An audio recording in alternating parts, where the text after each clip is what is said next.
Aqui a gente tem um quadro que se chama Mito ou Verdade. Eu vou fazer umas perguntinhas, aí Pode você fazer. fala pra mim se é mito, se é verdade, se não é, tá? Aí você pode também dar sua explicação, combinado? Tá bom. Beleza. Um pênis de 15 centímetros é considerado abaixo da média? Não. A gente acabou de falar que é 13, 14 centímetros é a média, então já tá um pouco acima da média. Então isso é mito. Os tratamentos, cirurgias de aumento peniano não possuem comprovação científica. As cirurgias... Os tratamentos e as cirurgias. Vou do falar dos aumento. dois. As cirurgias, elas, como a gente falou, tem todas as complicações, tanto é que elas não são tão indicadas em relação para fazer em todo mundo, porque existem complicações pós-cirúrgicas e nem sempre os resultados são satisfatórios. Mas os procedimentos estéticos, eles inclusive são utilizados como alternativas seguras para os procedimentos cirúrgicos. Então tem sim comprovação científica, a gente sempre baseia nossas técnicas em Com artigos muito científicos. estudo. Então tem sim, claro. Óbvio que não tem uma infinidade de artigos científicos, porque é uma coisa nova, digamos assim, no mundo. Então a gente tem comprovação sim, principalmente do procedimento estético e principalmente sendo uma opção segura para os procedimentos cirúrgicos. Sim. Então isso é mito também. Mito.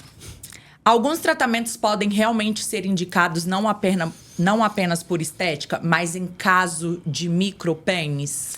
Em caso de micropênis, eu sugiro procurar um urologista e um psicólogo ou um psiquiatra, porque esse homem ele vai precisar realmente de um acompanhamento multidisciplinar. Esses procedimentos estéticos que a gente realiza, eles não são tão indicados para paciente com micropênis, porque a gente não vai conseguir dar o resultado que ele espera. Então, nesses casos, a gente indica realmente o paciente para um psicólogo, psiquiatra e para um urologista para ter um acompanhamento multidisciplinar. Um micropênis tem quantos centímetros? Menos de 4 centímetros no estado flácido ou menos de 7,5 no estado ereto. Então, eu acho que o Ortega do De Férias com ele tem um micropênis. Ortega, não tem o que fazer. Vai viver a vida toda assim. Ele até brinca disso, né? Ele fala, eu tenho um pinto pequeno mesmo, mas eu sei fazer. E que não sei o quê. Tem outras coisas que pode fazer, gente.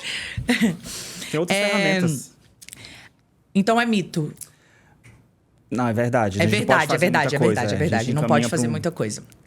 As técnicas para melhorar a aparência peniana não alteram a funcionalidade do pênis. Nem a funcionalidade e nem a sensibilidade, que é outra pergunta que o pessoal tem, que é uma dúvida. Eu não vou aplicar um ácido hialurônico ali, por causa do produto, eu não vou perder sensibilidade local? Não tira a sensibilidade e não afeta em nada a ereção. Então, às vezes, até melhora a potência sexual. Então, é mito, não afeta em absolutamente nada. Mito. Se o paciente tiver disfunção, a técnica para melhorar a aparência peniana resolve? Não. Se o paciente tem disfunção erétil, ele precisa fazer um tratamento para disfunção erétil com um médico urologista, com um acompanhamento médico para essa disfunção. Porque se você coloca um produto lá para engrossar, ele não tem nada a ver com a melhora da disfunção erétil. Que tem dois braços. A disfunção erétil tem um braço biológico e o braço psicológico. Então, a gente precisa fazer com que o paciente trate essas duas vertentes antes de fazer o procedimento estético. Então, ele precisa primeiro ajustar a disfunção para depois melhorar a estética. A disfunção é o quê? A disfunção erétil, né? Que é a impotência. A impotência, Isso. em outras palavras, para quem não A gente entende. sempre fala que o paciente de estética é aquele que é saudável. Né? Então, o paciente que tem algum comprometimento biológico, funcional, ele primeiro precisa fazer o tratamento funcional para depois ir para a estética. Eu falo que, inclusive, para a estética tinha que ser um paciente que a gente chama de rígido, inclusive psicologicamente. Mas quem não tem um problema psicológico hoje em dia, né? Quem não tem? A gente já tá numa pandemia. Pois é. Eu sempre... a menina que falou... Quem veio aqui? A esposa da... A esposa do Tami. Veio aqui e falou sobre isso. Que ela achava que a próxima pandemia seria mental. E eu comecei a prestar atenção nisso. E acredito que a gente já esteja nessa pandemia mental mesmo. Pós-pandemia veio essa outra, né? Essa outra. A pandemia, ela causou ativou muitos gatilhos psicológicos nas pessoas, né? Então, aquelas problemas psicológicos que estavam dormentes acabaram se aflorando na pandemia e a gente tem outros agora. Então, o problema psicológico todo mundo tem, né? Eu acho que hoje em dia não tem uma pessoa que não tem problema psicológico. Eu tenho uns 30. Se colocar na bandeja, eu tenho uns 30 problemas psicológicos. Graças a Deus existe terapia, né? Façam terapia. Deus, existe terapia pra nós. tomar muitos remédios para manter, né, a ereção. Meio que vicia, né?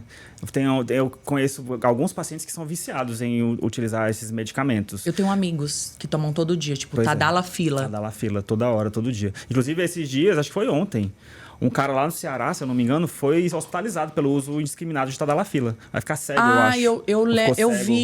Eu vi essa reportagem que ele tomou. É problemático, gente. O uso indiscriminado desses medicamentos é super contraindicado. Qual é a graça de ficar com o pinto duro o dia todo e não usar?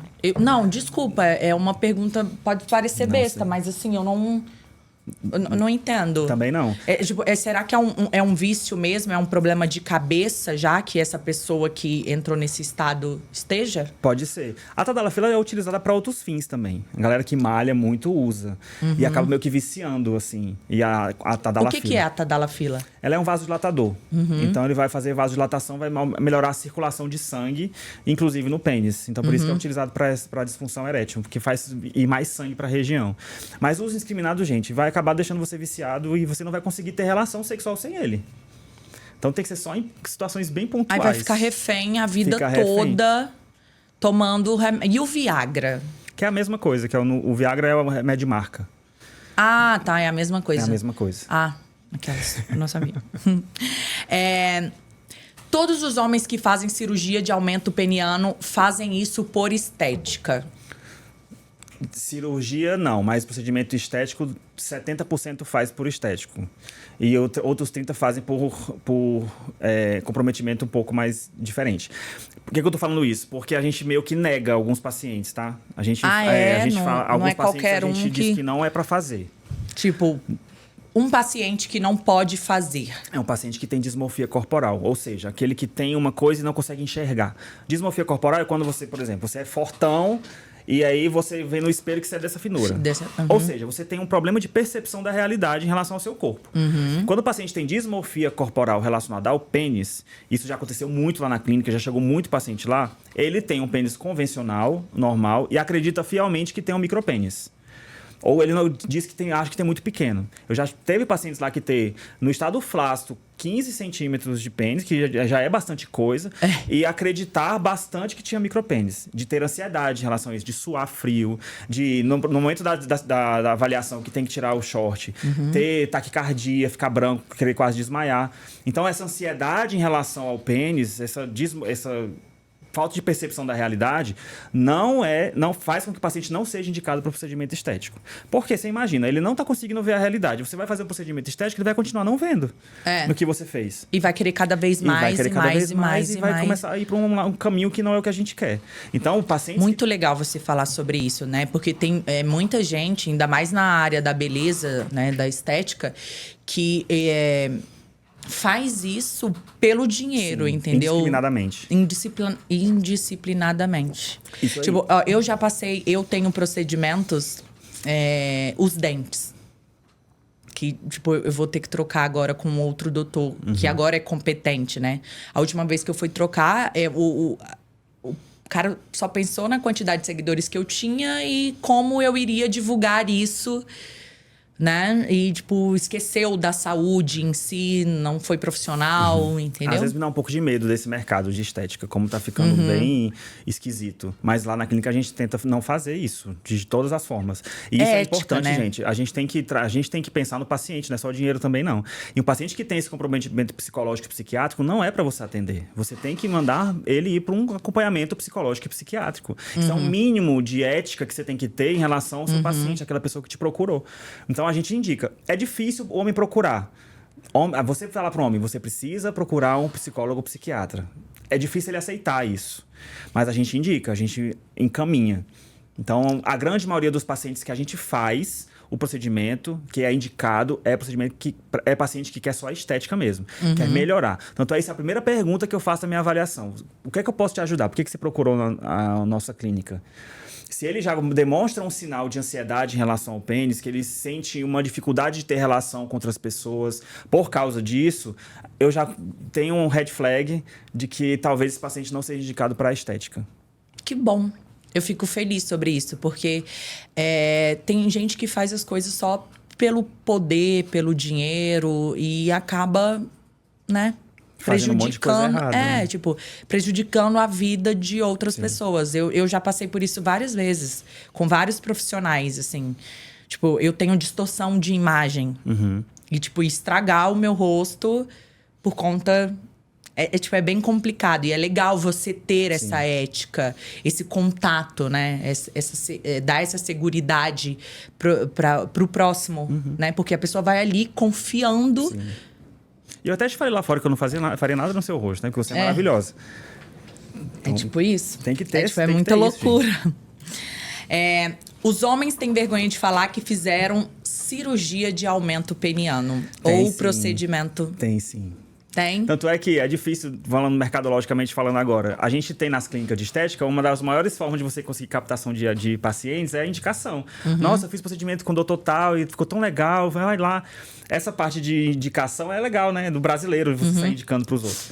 E aí eu não tenho muito isso lá, porque os homens não vão indicar, né? Eles não vão falar, cara, eu fiz o procedimento de engrossamento peniano na doutor Pedro, vai lá.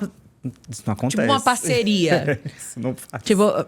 uma parceria. O cara ir lá, um blogueiro, e falar assim, olha, eu fiz aqui o procedimento. Bem complicado. Foi bem polêmico uma vez que o Cocielo e o Léo Picon postaram que tava fazendo laser no cu e no ânus e tudo perianal. ali. E tipo assim, todo mundo, ai, é um absurdo. Tá vendo? Como que tá fazendo? Ai, vai deslizar. É porque gosta de deslizar uma coisa. Gente, homem, façam. Porque vocês, peludos, são nojentos. Por que eu tenho que depilar minha perereca e você não vai depilar seu saco? A Anitta fala muito isso, né? Saco suado é horrível. Pelo amor de Deus. Saco suado é horrível. E de cu. Adoro chupar um cu.